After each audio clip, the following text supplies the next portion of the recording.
சுவாமிய முன்னாடி எந்த கடிதமும் போடாம, எதுவும் இல்லாம வந்து சந்திக்க முடியுமாங்கய்யா? சுவாமி எல்லா பக்தர்ட்டையும் சொல்லுவார். ரொம்ப நெருக்கமான பக்தர்கிட்ட பூரா சொல்லுவார், நீங்கள் வர்றதை வந்து இந்த பிச்சைக்காரனுக்கு முன்னாலே தெரியப்படுத்திடுங்க. தந்தி மூலமாகவோ தபால் மூலமாகவோ ஏதாவது தெரியப்படுத்திடுங்க.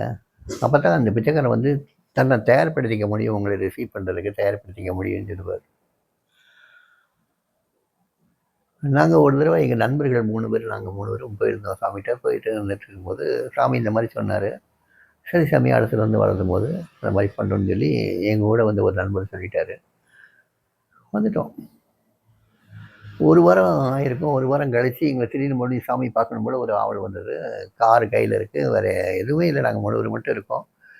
சாமிகிட்ட போகலாமான்னு முடிவு எடுக்கிறோம்.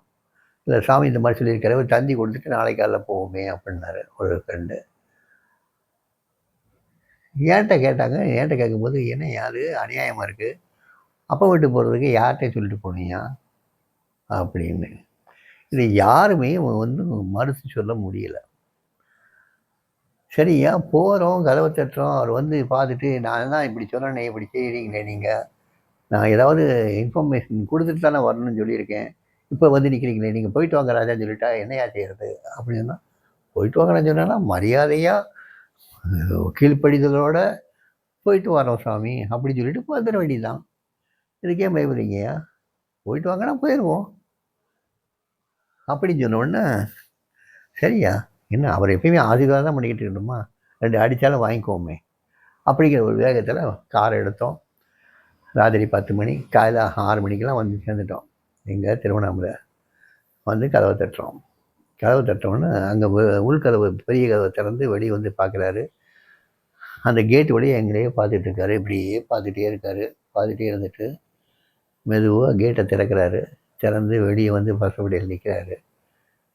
முருகேஷ்ஜி, இந்த பிச்சைக்காரர் நீங்கள் சொன்னார்ல, நீங்கள் வர்றதுக்கு முந்தி ஏதாவது தகவல் கொடுத்துட்டு வாங்கன்னு.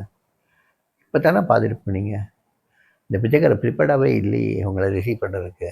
நீங்கள் தகவல் கொடுத்துட்டு வந்திருக்க வேண்டாமா, இந்த பிச்சைக்காரர் சொன்னாரே அப்படின்னு சொன்ன உடனே முருகேசன் வந்து ரொம்ப ஒரு மாதிரியாக கவலையாயிடுச்சு. அவர் உடனே கோபமாக இணைய பார்த்து, சாமி இவன் தான் சாமி சொன்னான், அப்போ விட்டு போகிறதுக்கு தந்தி எதுக்கே கொடுக்கணும், எதுக்கே தகவல் கொடுக்கணும் அப்படின்னு இவன் தான் சாமி சொன்னான். சொன்ன உடனே சாமி சிரிச்சாரு பாருங்க. அப்படி ஒரு சிரிப்பு. இணைய வாடினார். பக்கத்தில் போனேன், கையை பிடிச்சிக்கிட்டார். கையை பிடிச்சிட்டு உள்ளே கூட்டு போனார். உள்ளே கூட்டு போயிட்டு அங்கே போய் அவர் கூடயே உட்கார வச்சுக்கிட்டார். ஆமாம், அப்பா வீட்டுக்கு போகிறதுக்கு யார்கிட்ட பெர்மிஷன் கேட்கணும்? சரியாக போச்சு, கணக்கு சரியாக போச்சு. அப்பா வீட்டுக்கு போகிறதுக்கு யார்கிட்ட பெர்மிஷன் கேட்கணும்? சரியாக போச்சு கணக்கு, சரியாக போச்சு கணக்குன்னு சொல்லிட்டு அன்றைக்கி எல்லாம் அவ்வளோ ஆனந்தம். ஸோ இது வந்து அந்த பாவத்தை பொறுத்து. இந்த மாதிரி ஒரு பாவத்தில் இருந்தால் நம்ம எப்போனாலும் போகலாம், எப்போனாலும் வரலாம். அதே சமயத்தில் சாமி ஒரு வேலையாக இருக்கும்போது எனக்கு அந்த நேரத்தை ஒதுக்கணும்னு சொல்லி தகவல் எதுவும் கொடுக்காம அங்கே வந்து நின்னாங்கன்னா கஷ்டம். இதுக்கு ஒரு உதாரணம் என்னென்னா, சுவாமி வந்து கூட்டம் அன்றைக்கி நிறையா கூட்டம், கோயில் வரைக்கும் வரிசையில் நிற்கிறாங்க. ஒருத்தர் வராரு. ஒருத்தர் வந்து சசின்னு அப்போ ஒருத்தர் இருந்தாருங்க, சாமி கேட்டுக்கு பக்கத்தில் அங்கே சசின்னு இருந்தார். அவர்கிட்ட வந்து சொல்கிறாரு, இந்த மாதிரி ஒரு பெரிய சினிமா துறையில் உள்ள ரொம்ப பெரிய ஆள் சாமி பார்க்க விரும்புகிறாரு, எப்போ வரலான்னு கேட்டு சொல்லுங்க அப்படின்னு கேட்குறாரு. சாமிகிட்ட போய் இவர் சொல்கிறார், சசி சொல்கிறாரு, சாமிக்கு வந்து ஒரே கோபம், இப்பயே வர சொல்லுங்கிறார். சசி போய் சொல்கிறாப்புல. அந்த கார் டிரைவரு உடனே போய் சொல்லி அவரை அழைச்சிட்டு வந்துடுறாப்புல.